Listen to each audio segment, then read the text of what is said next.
नमस्कार दोस्तों, मैं हूँ रिया और मैं आप सभी का स्वागत करती हूँ आपके अपने चैनल ग्रोथ इज लाइफ पर।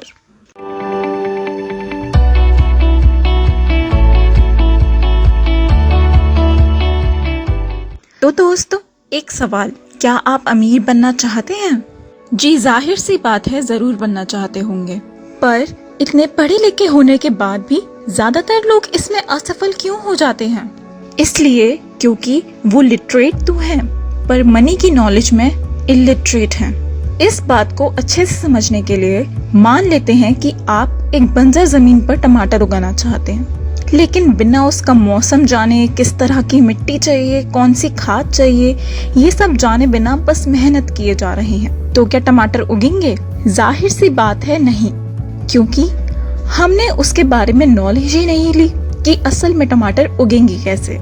और इसी बात को रॉबर्ट कियोसाकी ने अपनी book rich dad poor dad में बताया है। बुक में उन्होंने अपने पिता को पुअर डैड और अपने बेस्ट फ्रेंड के डैड को रिच डैड कहकर बताया है। असल में उनके डैड काफी पढ़े लिखे थे और एक वक्त पर काफी अच्छा कमाते थे, लेकिन प्रॉपर फाइनेंशियल नॉलेज न होने के कारण वो डेब्ट से घिर गए और उन पर गरीबी छा गई।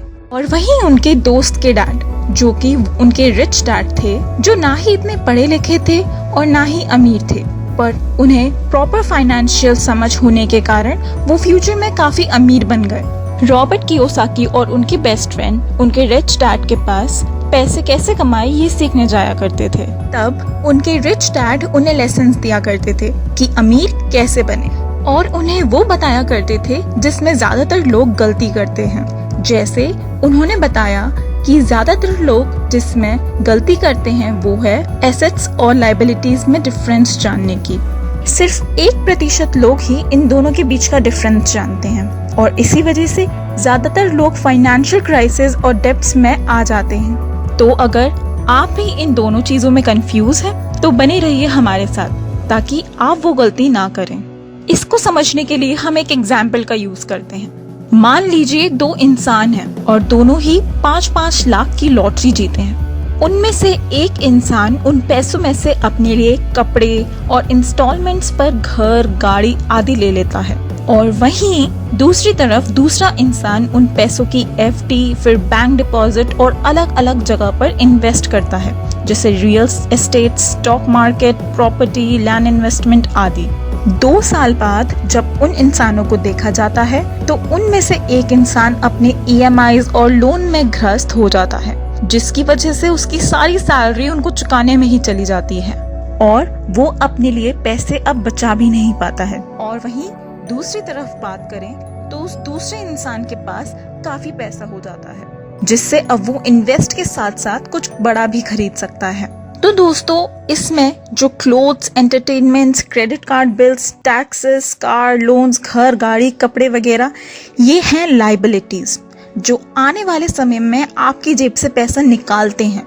और वहीं दूसरी तरफ उस दूसरे इंसान ने जो इन्वेस्ट किया है, जैसे real estate, mutual funds, bonds, ये सब हैं एसेट्स जो आने वाले समय में आपकी जेब में पैसा डालेंगी। तभी रॉबर्ट कियोसाकी के रिच डैड उन्हें हमेशा बताते थे कि पहले एसेट्स को स्ट्रॉन्ग करो, तब आप किसी चीज को खरीदो। ऑथर के रिच डैड ने हमेशा रॉबर्ट कियोसाकी को मोटिवेट किया। जहां उनके पुअर डैड यानी कि उनके रियल डैड कहते थे कि नहीं, हम ये चीज अफोर्ड नहीं कर सकते, वहीं उनके रिच डैड उन्हें बोलते थे कि कुछ ऐसा सोचो कि हम इस चीज को अफोर्ड कर पाए। ऑथर ने और भी इंटरेस्टिंग बात अपनी इस बुक में बताई है, जैसे रिच पीपल एसेट्स खरीदते हैं, बल्कि मिडिल क्लास और पुअर पीपल लायबिलिटीज को ही अपने एसेट्स मान लेते हैं। इसलिए हमें एसेट्स बढ़ाने पर फोकस करना चाहिए, ना कि लायबिलिटीज। दूसरा और सबसे महत्वपूर्ण, एक 8 आवर्स की शिफ्ट वाली जॉब आपको फाइनेंशियली इंडिपेंडेंट या सिक्योर नहीं कर सकती। आपको पता भी नहीं कि कब वो जॉब आपके हाथ से चली जाएगी, इसलिए पैसिव इनकम सोर्सेज जनरेट करना बहुत जरूरी है। और तीसरी कि सही ज्ञान होना ही सारी प्रॉब्लम्स का हल है। हमें स्मार्टली इन्वेस्ट करना चाहिए और उसके ऊपर वर्क करना चाहिए।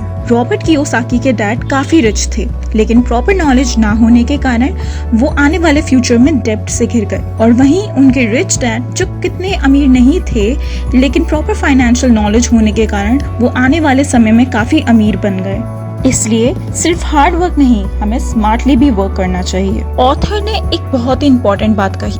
उन्होंने ये कहा कि जिसमें मुझे काम करना पड़े वो फिर बिजनेस नहीं, जॉब होगी। इसलिए कुछ ऐसा सोचिए जिसमें पैसे आपके लिए काम करें, ना कि आप पैसे के लिए। और यही रिच की सबसे बड़ी पहचान है। और इन्हीं लाइफ लेसन्स की वजह से वो आज पूरी दुनिया में एक सक्सेसफुल बिजनेसमैन, सोशल एक्टिविस्ट और मोटिवेशनल स्पीकर हैं। तो दोस्तों, आप भी चूज कर लीजिए, आपको भीड़ का शिकार होके नाकामयाब होना है या फिर स्मार्टली वर्क करके अर्न। मर्जी आपकी है। तो आज ही अपना पैसा सही जगह इन्वेस्ट करिए और फाइनेंशियल स्टेबिलिटी पाइए, और अपने ऊपर इन्वेस्ट करना ना भूलें।